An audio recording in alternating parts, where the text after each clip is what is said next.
ಇನ್ನು ಉಪಸಮರದಲ್ಲಿ ಬಿರುಸಿನ ಮತದಾನ ನಡೆಸಲಾಗ್ತಾ ಇದೆ. ಸಂಡೂರಿನಲ್ಲಿ ಈವರೆಗೆ 9.7% ಮತದಾನ ಆಗಿದೆ ನೋಡಿ.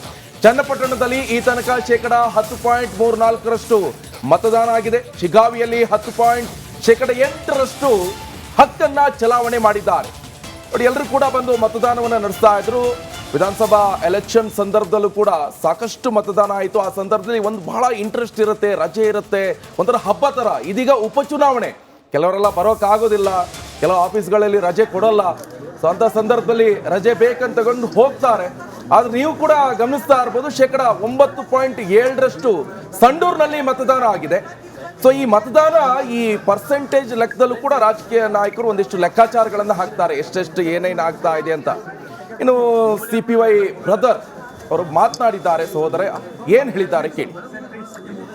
ಪ್ರಜಾಪ್ರಭುತ್ವ ವ್ಯವಸ್ಥೆಯಲ್ಲಿ ಮತದಾನ ತುಂಬ ಅಮೂಲ್ಯವಾದದ್ದು.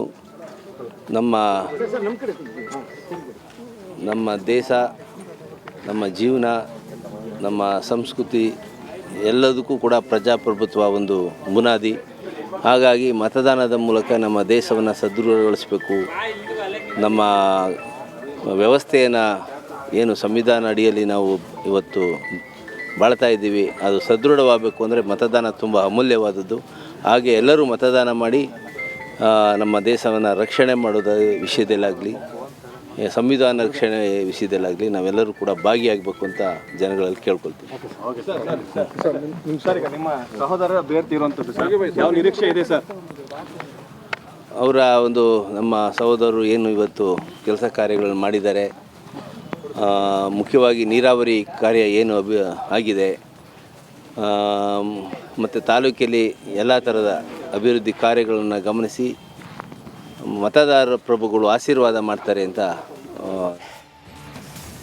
ಓಕೆ, ಇವರು ಏನು ರಾಜೇಶ CP ಯೋಗೇಶ್ವರ ಅವ್ರ ಸಹೋದರನ ಸ್ವಲ್ಪ ಹಂಗೆ ಇದ್ದಾರಲ್ವಾ? ಓಕೆ, ಮತ್ತೊಂದು ಕಡೆ ಸಂಡೂರಿಂದ ರೇಣುಕಾರಾಧ್ಯ ಮತ್ತು ಮಹಾದೇವ ಸ್ವಾಮಿ ಚನ್ನಪಟ್ಟಣದಿಂದ ತಗೊಳ್ಳಿ. ಈಗ ಚನ್ನಪಟ್ಟಣ ನೋಡೋಣ. ಚನ್ನಪಟ್ಟಣ ಎನ್ನುವಂಥದ್ದು ಕೂಡ ಒಂಥರ ಈ ಟ್ರಬಲ್ ಶೂಟರ್.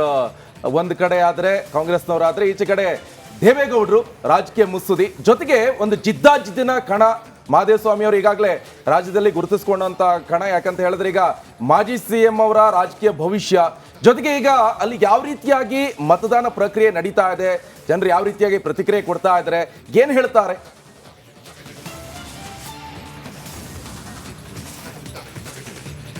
ನಿಕೇಶ್, ನಿಜಕ್ಕೂ ಕೂಡ ಇವತ್ತು ಮತದಾರರು ಬಹಳ ಉತ್ಸಾಹದಿಂದ ಮತಗಟ್ಟೆಗಳತ್ತ ಬಂದು ಮತ ಚಲಾವಣೆಯನ್ನು ಮಾಡ್ತಾ ಇದ್ದಾರೆ. ಅಂದರೆ 7 ಗಂಟೆಗೆ ಏನು ಮತ ಚಲಾವಣೆ ಪ್ರಕ್ರಿಯೆ ಆರಂಭವಾಯಿತು. ಅಂದರೆ ಇನ್ನು ಉಪಸಮರದಲ್ಲಿ ಬಿರುಸಿನ ಮತದಾನ ನಡೆಸಲಾಗ್ತಾ ಇದೆ. ಸಂಡೂರಿನಲ್ಲಿ ಈವರೆಗೆ 9.7% ಮತದಾನ ಆಗಿದೆ ನೋಡಿ.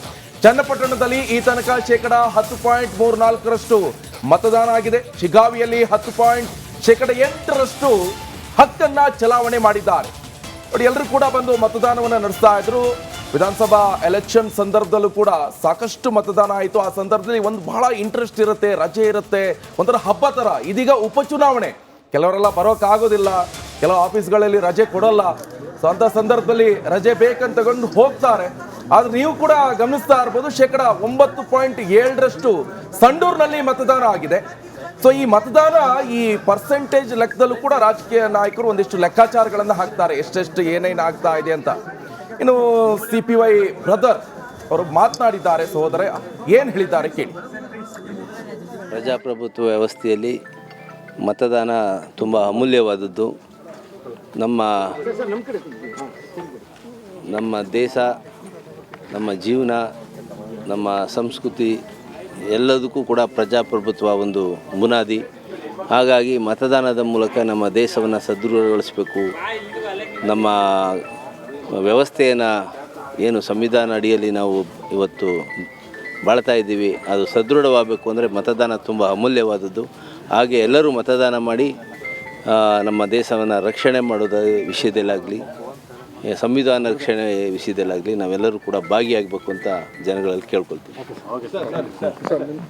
ನಿಮ್ಮ ಸಹೋದರ ಅಭ್ಯರ್ಥಿ ಇರುವಂಥದ್ದು ಯಾವ ನಿರೀಕ್ಷೆ ಇದೆ ಸರ್? ಅವರ ಒಂದು ನಮ್ಮ ಸಹೋದರರು ಏನು ಇವತ್ತು ಕೆಲಸ ಕಾರ್ಯಗಳನ್ನು ಮಾಡಿದ್ದಾರೆ, ಮುಖ್ಯವಾಗಿ ನೀರಾವರಿ ಕಾರ್ಯ ಏನು ಆಗಿದೆ, ಮತ್ತು ತಾಲೂಕಲ್ಲಿ ಎಲ್ಲ ಥರದ ಅಭಿವೃದ್ಧಿ ಕಾರ್ಯಗಳನ್ನು ಗಮನಿಸಿ ಮತದಾರ ಪ್ರಭುಗಳು ಆಶೀರ್ವಾದ ಮಾಡ್ತಾರೆ ಅಂತ ಓಕೆ, ಇವರು ಏನು ರಾಜೇಶ ಸಿ ಪಿ ಯೋಗೇಶ್ವರ ಅವ್ರ ಸಹೋದರನ ಸ್ವಲ್ಪ ಹಂಗೆ ಇದ್ದಾರಲ್ವಾ?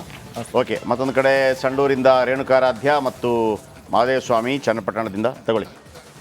ಈಗ ಚನ್ನಪಟ್ಟಣ ನೋಡೋಣ. ಚನ್ನಪಟ್ಟಣ ಎನ್ನುವಂಥದ್ದು ಕೂಡ ಒಂಥರ ಈ ಟ್ರಬಲ್ ಶೂಟರ್. ಒಂದು ಕಡೆ ಆದರೆ ಕಾಂಗ್ರೆಸ್ನವರಾದರೆ, ಈಚೆ ಕಡೆ ದೇವೇಗೌಡರು ರಾಜಕೀಯ ಮುತ್ಸುದಿ, ಜೊತೆಗೆ ಒಂದು ಜಿದ್ದಾಜಿದ್ದಿನ ಕಣ. ಮಹದೇವ ಸ್ವಾಮಿ ಅವರು ಈಗಾಗಲೇ ರಾಜ್ಯದಲ್ಲಿ ಗುರುತಿಸ್ಕೊಂಡಂತ ಕಣ. ಯಾಕಂತ ಹೇಳಿದ್ರೆ ಈಗ ಮಾಜಿ CM ಅವರ ರಾಜಕೀಯ ಭವಿಷ್ಯ, ಜೊತೆಗೆ ಈಗ ಅಲ್ಲಿ ಯಾವ ರೀತಿಯಾಗಿ ಮತದಾನ ಪ್ರಕ್ರಿಯೆ ನಡೀತಾ ಇದೆ, ಜನರು ಯಾವ ರೀತಿಯಾಗಿ ಪ್ರತಿಕ್ರಿಯೆ ಕೊಡ್ತಾ ಇದ್ದಾರೆ, ಏನು ಹೇಳ್ತಾರೆ?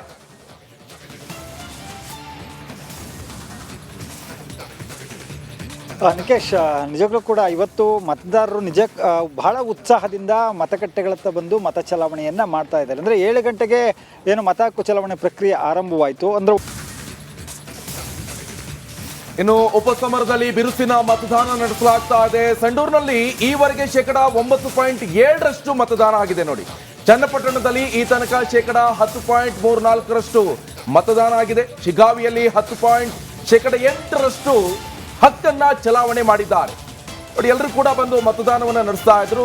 ವಿಧಾನಸಭಾ ಎಲೆಕ್ಷನ್ ಸಂದರ್ಭದಲ್ಲೂ ಕೂಡ ಸಾಕಷ್ಟು ಮತದಾನ ಆಯಿತು. ಆ ಸಂದರ್ಭದಲ್ಲಿ ಒಂದು ಬಹಳ ಇಂಟ್ರೆಸ್ಟ್ ಇರುತ್ತೆ, ರಜೆ ಇರುತ್ತೆ, ಒಂಥರ ಹಬ್ಬ ತರ. ಇದೀಗ ಉಪಚುನಾವಣೆ, ಕೆಲವರೆಲ್ಲ ಬರೋಕ್ಕಾಗೋದಿಲ್ಲ, ಕೆಲವು ಆಫೀಸ್ಗಳಲ್ಲಿ ರಜೆ ಕೊಡೋಲ್ಲ.